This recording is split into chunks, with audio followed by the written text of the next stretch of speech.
Hey, welcome back once again to Jack's Tech Corner. And today we're going to be talking about the new Office 2013. Now, actually, we're just going to be kind of investigating Word 2013 and just having a brief look at it. And then we're going to be digging into it to kind of get the feel for that and how it's used on a daily basis. Now, I don't know if your company is going to be upgrading you to Office 2013, but I do know if you happen to have bought it in a store, that's what you're going to be buying, is the new Office 2013. You're not going to be able to buy the older versions out there, so you're going to want to go ahead and just buy it and prepare yourself. At this point, do I think you need to upgrade your software if you don't currently have Office 2013, you're using Office 2009 or 10 or 11, you know what? Stick with them. They're going to work fine for you, and you're going to be just okay with that. Just don't worry about it. If we go through here and we see something new that you haven't seen before, and you go, wow, that's great, then we're going to go ahead and you can maybe upgrade at that point. So here I am running Windows 8, which that's a whole nother subject, I'm sure, for another day. But I feel that if I'm going to teach these videos to you, that I have to have the most up-to-date software. I have to kind of get the feel for it because, you know, you are getting thrown into it, and I'm kind of gradually moving towards that way. I did put on my work PC recently, which a lot of people said I am crazy, and I do live on that side of technology, a little bit craziness. So let's go ahead here and click on Word 2013 out of our tiles. And the first can come out with this little message here. Microsoft Word isn't your default program for viewing. If it's not, just check that. Yes, don't show this message again. You do want to be the default one. We're just going to click on Save As. All right, get rid of that. So here is the new panel. And some people say, well, you know, Jack, they've dumbed these down a lot, these panels of how these things look. And I don't know if they've dumbed them down or if they've made them so integrated to look like a web page. That's almost what it feels like. So everything kind of looks web-oriented nowadays. So these are your templates that come in Word. This is Word 2013. You can come up here at the top and click on Letters, and you can search for different types of letters. And what's nice, this is pulling these live from the internet. So if this letter or the template is not in your package, it will download it for you. It will find it for you, such as like small business stuff. So it gives you a nice way to be able to write. And for years and years, I've told people in education, I work in education, that I don't believe that we should learn how to use a template. I believe that we should learn how to format a document. I think that's better to do. Like if you're writing a memo, know how to format that memo, not so much as, oh, it's in the Microsoft template package. Because then you can use anything to write your documents. And I think that's really, really important. Let's look here. We can see such thing like stationery, and it's really, really beautiful. I mean, Office 2013 is a really nice layout. It's really beautiful. It's really, really fluent to use. Let's go down here to professional. There's two here under professional letters and business. So that's basically letters in a nutshell. Let's go back up here to new. See if we can get out of here. Let's go back. We'll go up here at the top and we'll go back. There we go.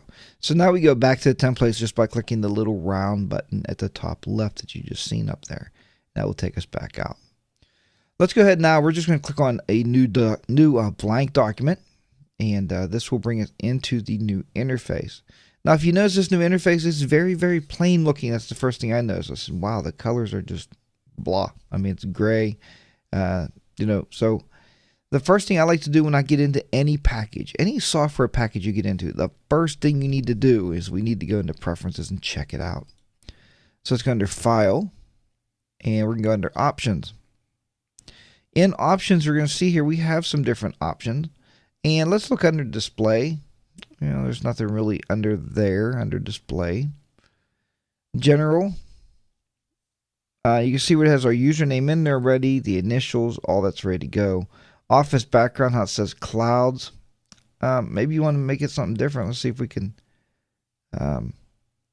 do some kind of different background there. No, really no background, but let's change the theme. You got a dark gray, a light gray, or a white. Let's try dark gray. Maybe it'll make it a little easier to work on it. Let's see here. Nothing there under proofing. It looks all good. And as we come back through this stuff and we're learning it, I'm going to go ahead and I'll show you around a little bit about how to actually set up some of this stuff for your benefit. One of my largest watched or most watched videos is auto saving, and it helps a lot and protects you in the long run.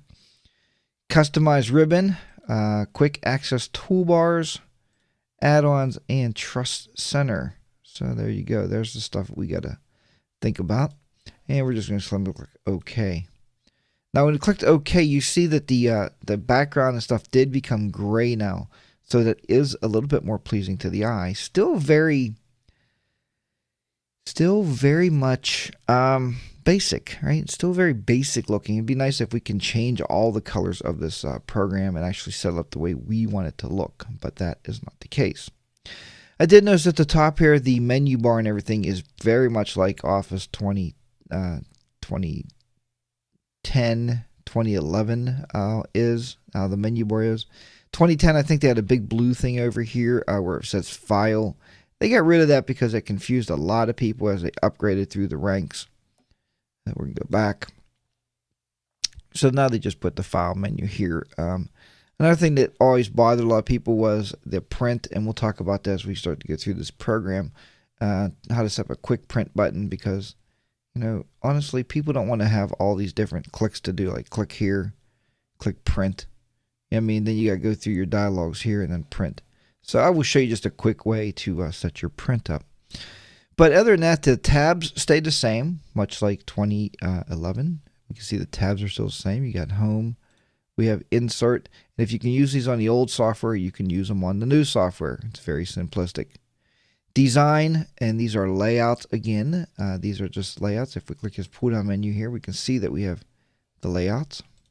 All right. Then you got page layout. So you got design to give you a basic design or themes, right? All right. You got the themes here, coloring and stuff. And then you got page layout, so you can lay your margins and everything out. People have an awful hard time finding this stuff. Margins are very important. And you can do your spacings and your margins. You can do your orientation, landscape, or portrait. A lot of people find that very hard to find in these programs. So in the end, my goal is, in the end of this whole video series, is to make it more elaborate for you, the worker, and let you set up a custom ribbon bar. And we're going to talk about that. So these are references here, different, like adding text, table of contents, different references. Mailings, so we can do mailings. If you've never did mail merges, we're going to do that through this series. I think mail merges are a mainstay of business, and you have to know how to do a mail merge. It's very important. Our secretarial staff at our school where I work are very fluent with doing mail merges, and they do them all the time, because when you're sending out bulk mail and you're sending that to, you know, parents of 2,000 to 5,000 students, you can't individually type letters. So mail merging is very important. Reviewing, so we can have ways of reviewing, and I'm going to show you that, because I think as an office worker, as a staff worker, even as a story writer, maybe at home, or an editor, you need to be able to learn how to accept changes and reject them, and how to work on a paper. Maybe you're a CEO from a company and you're like, I want to be able to look at a paper and be able to correct that paper that one of my my workers wrote for me, so one of my staff typed. And then we have view, and we have different view layouts, just like we always do. You know, web layout, print. I like print layout. This is what I use about 99% of the time. There's a read mode, so you get double pages. The ruler, so you can have rulers turned on. Guidelines, you can have guidelines turned on if you feel you need to have something like that. A navigational pane, you can have that over here on the left if you need to have that turned on. Turn that off. We can zoom and do all this other great stuff. one page, multiple pages, page width, and on and on and on. And macros. Now, within these lessons, I don't know if I'll get into macros. I used to write a lot of macros for a company I worked for. But now, today, I don't know if we'll do that any longer. I'm not really sure. But for now, I wanted to give you that first look at Office, or Word anyway, 2013. And we're going to go through each one of these, a first look. Excuse me. We're going to go through a first look of each one of these programs, Word, PowerPoint. We're going to dig into Microsoft Outlook, 'cause I know a lot of you out there still love Outlook, and we're going to have a look at that. So please, if you're not subscribed to this YouTube channel, Jack's Tech Corner, please click the subscribe button, because these are where these videos are going to be. I'm not going to post these in my other channels. We're going to get this channel brought up this year. This is 2013. This is a big year, and we have new software to play with, so we're going to get this channel to become alive with subscribers. So once again, thank you for viewing this channel. Thank you for viewing this quick look at Word 2013. And stick around, check out the rest of my videos that will be coming up very, very soon. And I will see you back here on Jack's Tech Corner. Bye for now.